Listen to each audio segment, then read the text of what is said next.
Que alegria! Mais uma vez, o Espiritualidade na Ação, pelo ICL, está no ar. E hoje a temática é muito necessária. Ela é fundamental para um Brasil melhor. Espiritualidade e abuso político-religioso. É um tema, assim, bastante necessário, porque nós entendemos que tivemos vários desencontros com referência a últimas eleições. E, em parte, nós cristãos em geral e outras expressões religiosas precisam se afinar no verdadeiro Evangelho de Jesus Cristo. Estará conosco hoje, apresentando o programa, o Dr. Marinho. Ele é advogado, ele é palestrante, ele é mestre, acabou de tirar o doutorado dele, é doutor, é um combativo, homem de tudo aquilo que é justiça na sociedade. O professor Marinho atua também em várias frentes na sociedade de Salvador, e a Educafro, e esse programa Espiritualidade de Nação está diversificando. Cada período traz um apresentador de uma região do Brasil, já foi de Manaus, já foi de Minas Gerais, e hoje estamos com um apresentador da Bahia.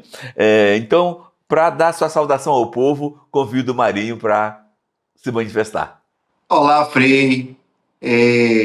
Saudar todos que estão aqui assistindo e externar do meu prazer incomensurável, né? Eu diria até que chega a ser inenarrável de poder estar aqui compartilhando com o senhor dessa bancada e recebendo uma pessoa ilustríssima para poder dialogar. Muito bom. Eu peço desculpa ao nosso convidado de hoje, mas eu o considero um eterno pastor Caio Fábio. Quando eu trabalhava em São João de Meriti, ele ali, ao lado de São João de Meriti, no bairro de Acari, ele tinha uma experiência que era pungente, muito, muito, muito viva e emitia muita luz. O Caio Fábio é pensador, teólogo, psicanalista, conselheiro, escritor, conferencista, com imensa experiência em milhares de eventos no Brasil e no mundo, especialmente na nossa querida Jerusalém. Ao longo de sua trajetória, Caio Fábio recebeu títulos honorários, inclusive de doutor honoris causa, né? Mestre em teologia, foi considerado por uma revista cristã inglesa como sendo um dos 100 líderes cristãos mais criativos do século XX.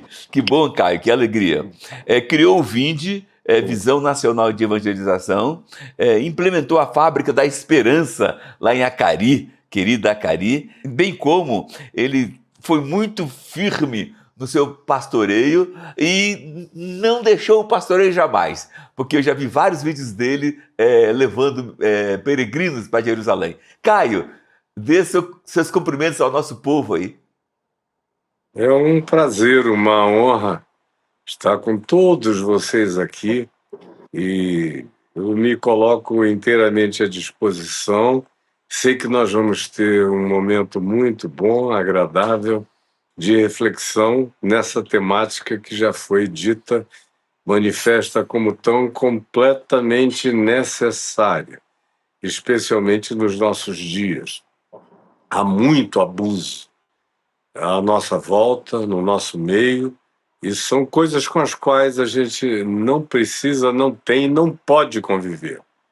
Sob hipótese nenhuma, porque não se vem a construir, a erigir nenhuma civilização que seja genuinamente humana e desenvolvida nas bases, nas perspectivas da intolerância, do dogmatismo e de todos os apartheids possíveis que as pessoas, sem perceberem, acabam usando, fragmentando. A polarização, assim chamada, é feita também de milhares de fragmentações, de modo que nós vivemos hoje um tempo extremamente difícil.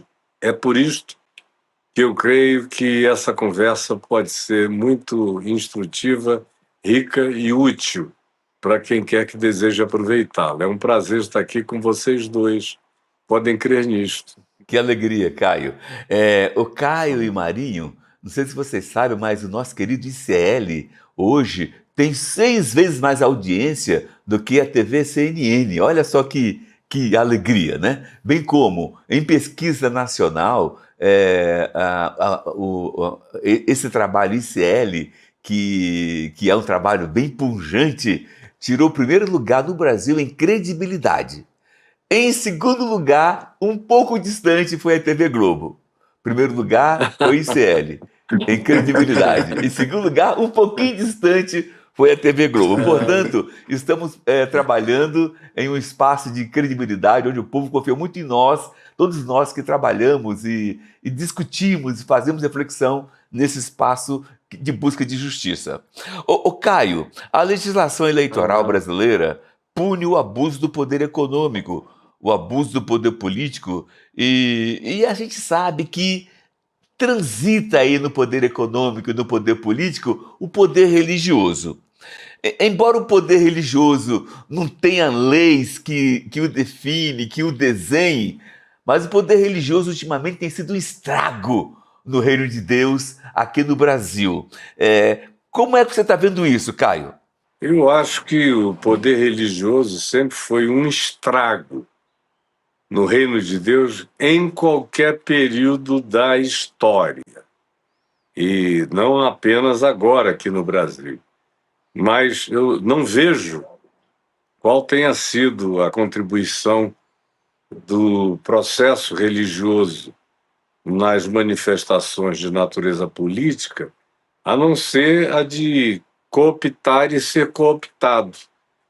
Aliás, não existe nenhum tipo de identificação antropológica em qualquer civilização da Terra, tanto no presente quanto no passado, desde os primórdios, onde religião e política não tenham andados fundidos. E é uma arquetipia que a gente encontra presente no livro do Apocalipse, no capítulo 13, que diz que a besta que emerge do mar, que é, naquele caso, arquetipicamente falando, é o poder político global, e ali não há um olhar de globalização naquela grande Babilônia ali descrita, e de um outro lado tem a chamada besta que emerge da terra e que vem associada dramaticamente ao falso profeta e aos conluios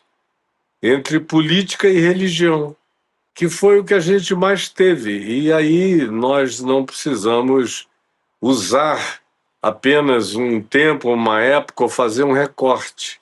Mesmo, por exemplo, na minha terra, entre os povos originários no Brasil, você não tem praticamente, falando, nenhuma tribo originária onde esses dois poderes não estejam presentes. Você tem, de um lado, um cacique, representando o poder político, e você tem um pajé, representando o poder religioso.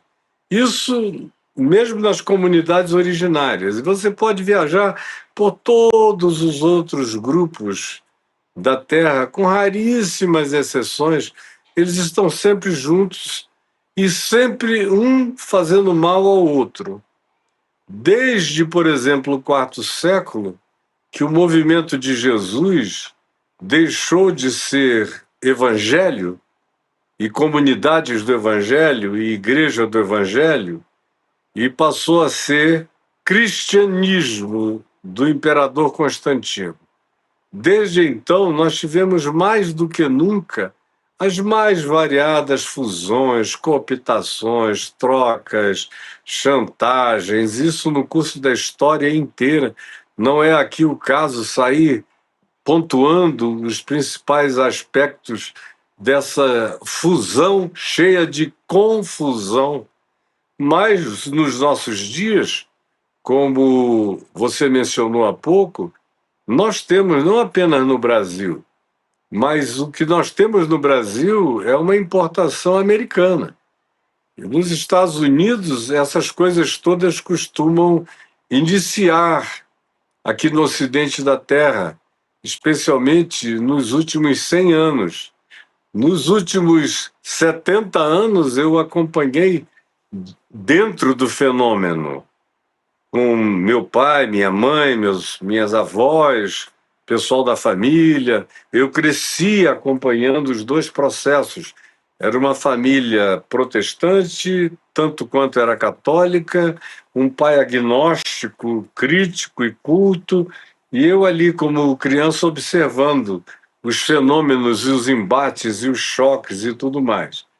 Nos últimos 52 anos, eu acompanhei de dentro do intestino grosso do fenômeno religioso, aqui no Brasil, tanto quanto nos Estados Unidos, na Europa, em toda a América Latina, na África, e a fenomenologia é basicamente a mesma. A gente tem algumas gerações com algumas situações que se tornam mais gravosas, como a gente teve e tem tido recentemente aqui no Brasil. Ainda há pouco mesmo, enquanto eu falava aqui, a produção colocou uma imagem do que aconteceu aqui na Câmara, do nível da maior pateticidade possível. E no Senado ainda houve quem se acorrentasse a uma cadeira, o senador Magno Malta, também conhecido hoje em dia como Magno Malte. Então, ele se acorrentou numa cadeira. Um negócio absolutamente para além de toda e qualquer concepção de civilidade. É um absurdo. E a gente viu que durante o último governo houve um estímulo exacerbado de natureza, de um exagero incomparável em relação a tudo que tinha havido antes e que fez com que uma quantidade grande, especialmente de evangélicos, achassem que chegariam agora, no final dessa década, em 2030, com os evangélicos podendo constituir maioria no Brasil. O que sempre foi o meu pavor. Desde sempre, faz 52 anos que eu sou ministro do Evangelho. E sempre foi meu pavor. Quando eu fui presidente da Associação Evangélica Brasileira, essa era uma advertência cotidiana, frequente, em textos, em artigos, em conversas, em eventos, em simpósios, em entrevistas televisivas e por todos os meios de comunicação. Eu dizia que o que mais me preocupava era que um dia os evangélicos se tornassem de fato maioria no país, porque eles não iriam se segurar e iriam querer partir para algum tipo de teologia de dominação teocrática. Porque isso está no DNA protestante evangélico. Está no DNA. E aí não tem como negar, só uma pessoa que queira entrar no negacionismo total não enxerga isso. E nós tivemos expressões dessa natureza, desejos dessa natureza, e aí veio o censo, que me deu uma alegria muito grande quando eu vi que, em razão dos envolvimentos absurdos de praticamente 95, 96% do grupo evangélico no Brasil com o projeto anterior do Bolsonaro e daqueles que com ele estavam, e foi uma adesão, uma cooptação nojenta que veio acontecer com idolatrias de modo totalmente impensável, a ter a quantidade enorme de pastores dizendo: se alguém aqui não votar no nosso candidato, no nosso Messias, saia da igreja. E se você vai votar, por exemplo, no Lula, já se considere excluído. E havia aqueles que escatologizavam o voto e diziam: se você fizer o L, você está no inferno. Para você ver o nível de loucura, de ignorância, de brutalidade, de estupidez presente. Quando veio o censo, E contra as expectativas deles, embora eu que nunca fiz censo nenhum na vida, mas nunca errei. Nenhum desses censos, antes deles acontecerem, eu sempre tive uma intuição precisa em cada um deles. E dessa vez não falhou. Quando eles disseram, nós chegaremos e seremos maioria e teremos poder em eleições majoritárias, eu disse não, ao contrário. A adesão de vocês ao processo político é tão deslavada e descaradamente venal e algo perverso que não vai haver o crescimento que vocês estão pensando. Tem gente que ainda não perdeu o juízo, nem o bom senso, nem a vergonha e nem a consciência do significado de Jesus. Embora a grande massa não saiba discernir entre a mão direita e a mão esquerda, tem gente que ainda consegue fazer a diferença. E eles são muito maiores em número do que vocês imaginam. É que eles já nem frequentam mais a igreja. Nos últimos 20 anos, esse pessoal foi saindo.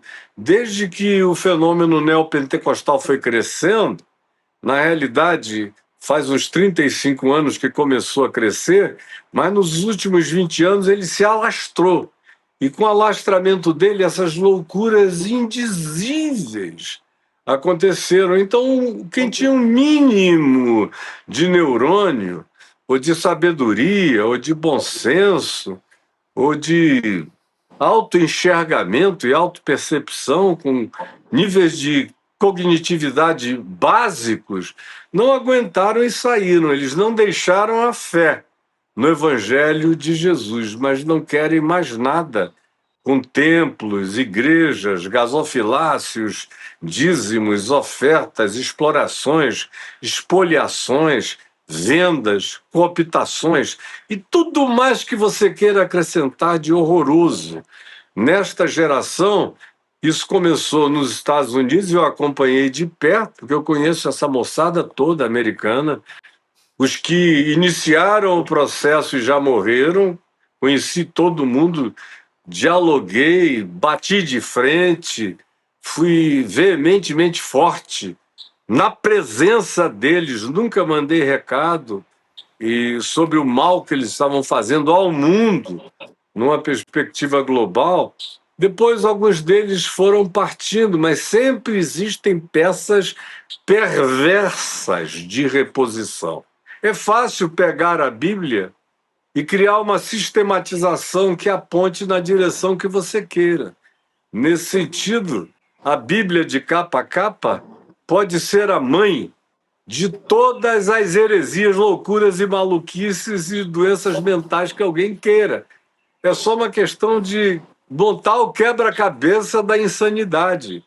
Como as pessoas não têm conhecimento mesmo e engolem com uma avidez enorme, bebem a largos sorvos uma quantidade absurda de loucuras, então fica fácil criar assim com uma certa rapidez isso. Primeiro começou com a teologia da prosperidade, logo depois eles vieram com a teologia do domínio, que se baseia no Apocalipse, numa coisa que é anti-evangelho, porque no Apocalipse se fala da cidade das 7 colinas, que é Roma. Nos dias de João, ou do João de Patmos, ou do João do Apocalipse, como queiram, ou do João apóstolo, tanto faz. No Apocalipse existe essa afirmação sobre a cidade das 7 colinas, identificada lá com a Babilônia, isto e aquilo, com a Roma dos Césares e dos imperadores e dos molestamentos, dos martírios e das perseguições e dos abusos, como todos nós conhecemos de sobra. Então o Apocalipse está denunciando aquilo ali. O que é que eles fizeram nos Estados Unidos? Eles desenvolveram uma teologia com o seguinte argumento: já que o mundo jaz no maligno, e a expressão arquetípica disso no Apocalipse é a cidade das sete colinas, o que é que a gente tem que fazer para ter poder num mundo cujas manifestações de poder não necessariamente atravessam os nossos redutos de comando e de poder? A gente tem que tomar o poder das sete colinas. Aí eles determinaram quais eram as sete colinas. A colina número um é a política, a colina número dois é a economia, a colina número três é a cultura, que tem que ser cooptada e proibida. Aí eles foram nomeando tudo isso, fizeram um pacote que veio a se chamar de teologia do domínio nos Estados Unidos, veio logo para o Brasil, chegou aqui e encontrou no movimento neopentecostal brasileiro, que é totalmente translocado e incontrolável, o público ideal e os pastores apaixonados pela corrupção e pela teologia da prosperidade, e encontraram um movimento político acéfalo, mentalmente enfermo, negacionista, perverso, sem empatia, sem compaixão, sem misericórdia, sem nada. Então, olha, foi sopa no mel, foi enfiar a mão numa luva preparada para a manifestação da loucura que a gente viu então e Exato. Mas, continua Caio, vendo nos dias de hoje. Mudou o governo, mas não mudou a atitude desse pessoal. Eles só ficaram, Caio, foi com a certeza de que não vão chegar a ser uma teocracia até 2030, porque o censo puxou o tapete deles. Eles encolheram ao invés de terem crescido. Desculpa a verdade, ô fala tão Caio, longa introdutoriamente. mas muito rica, muito consistente. Marinho, sua questão. Caio, você formidável nas suas falas, mas assim, Caio, tem algumas coisas que você colocou, por exemplo, essa semana mesmo eu recebi vários vídeos de um pastor mandando as pessoas de esquerda saírem em 10 e 10, até porque Jesus Cristo é de direita.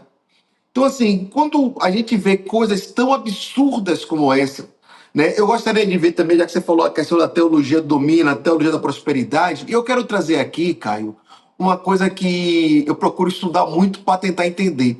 Eu tinha uma funcionária que ela tinha um celular e um certo dia ela chegou lá sem um celular. Perguntei ela o que aconteceu, ela falou que tinha doado o celular dela. É, Eu comprei um celular e dei para ela. Até preocupado, porque eu sei que ela tem filhos, ela sempre liga para os filhos. aham. 2 semanas depois, Caio, ela chega para mim, eu perguntando cadê o celular, ela falou que estava sem o celular porque ela doou. E eu perguntei, doou Outra como? vez. Ela falou, o pastor disse que nós temos de dar o que nós temos mais valioso para o reino dos céus. Então, o que eu tinha de mais valioso era o meu celular. Por que não chegamos a esse nível, Caio? Rapaz, esse nível é antigo. Ela só foi se tornando uma coisa midiática, perceptível para todo mundo de alguns anos para cá, com a popularização das manifestações do que acontece em qualquer galpão do Brasil ou do mundo, que chega na internet e todo mundo tem acesso. Mas a prática dessa loucura já vem acontecendo há muitos anos. Eu nunca exerci um ano sequer desses 52 anos de ministério pastoral sem ter que confrontar loucos dessa natureza, espoliadores, apropriadores indébitos, estelionatários desse tipo, enganadores de pessoas, o tempo todo. Só que naquele tempo, você só chegava na televisão se você ou tivesse muito dinheiro, ou tivesse bastante o que falar, ou muita gente te respeitasse e dissesse, não, essa pessoa deveria usar a TV aberta ou coisas assim. Mas com o advento da internet e das redes sociais, você pode estar em qualquer biboca, em qualquer lugar, e a loucura particular que você faz ali se universaliza. e se torna algo acessível a todo mundo e vai criando distribuição de loucura, de insanidade. Um monte de gente vai vendo e diz: eu posso fazer também. E é como eles passaram a vida me dizendo, que especialmente quando eu era presidente da Associação Evangélica Brasileira, que reunia cerca de 70% dos evangélicos do país, e eles diziam: Caio, tudo que você prega está certo, mas não dá certo. Não dá certo. O Macedo, uma vez, falou para mim, numa conversa assim, vis-à-vis, cara a cara, nós tivemos algumas conversas fortes e veementes, confrontacionais da minha parte em relação a ele. Ele nunca me confrontou, sempre fui eu confrontando a ele. E aí ele me disse: olha, tudo que você diz está certo. Eu não tenho nada que eu possa Eu vou ter fazer que de cortar. reparo ao que você diz. É evangelho puro que sai da sua boca.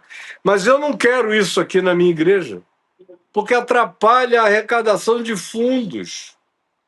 Se uma pessoa começa a ouvir Jesus e o evangelho e o que Jesus ensinou, ela se torna imediatamente misericordiosa, compassiva, bondosa, generosa, solidária, tolerante. E aí ela vê um pobre, ela pega o dinheiro e socorre o pobre. Ela encontra uma organização para-eclesiástica, ou uma ONG, ou uma organização de ajuda a necessitados, ela vai e, dependendo da proposta, ela põe o dinheiro dela lá. Ou qualquer outra coisa, ou ela passa a ajudar o pai, que está muito velho, não tem mais como se manter, ela dá o dinheiro para o sustento do pai ou da mãe, ou um irmão que esteja desempregado, Caio. ou parentes que estejam em situação difícil. E isto, o Macedo me dizendo, isto eu não quero aqui. Por isso aqui é proibido pregar o evangelho. O nome de Caio. Jesus só entra lá na porta, porque aqui dentro a gente só prega Moisés, a gente só prega Velho Testamento, a gente só prega o que possa suscitar o espírito da troca e da barganha. Jesus não Absurdo. dá Ô, esse Caio, espaço de barganha.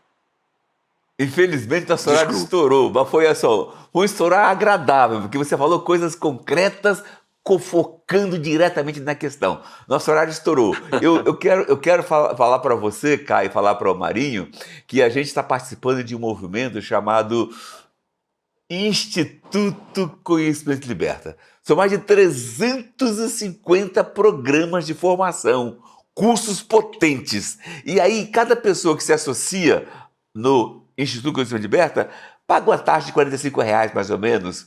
E se ela quiser, ela paga uma taxa um pouquinho maior, R$ 65, desculpe, R$ 45, R$ 65, mais ou menos isso.